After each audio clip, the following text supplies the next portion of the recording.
Variation 11 doesn't have new concept or something difficult. If you practiced very well up to variation 10, you should feel this number is easy. But only one thing here. Right here, this note, this is not E.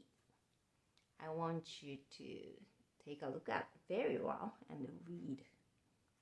It's not E. E look like this, right?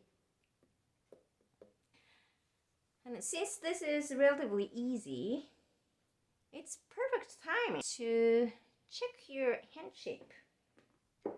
Curl your finger, knuckle up, and the wrist should be a little lower than knuckle. Not like this. Not like this. Or like this. It's lower than the knuckle. And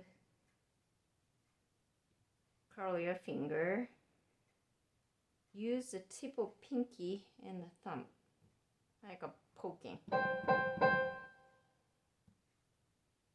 Check your hand shape very well. And then I try to practice this number. Make sure to have the slur too.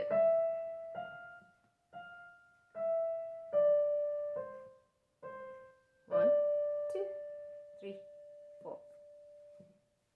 I'm sure you can practice by yourself the rest of them.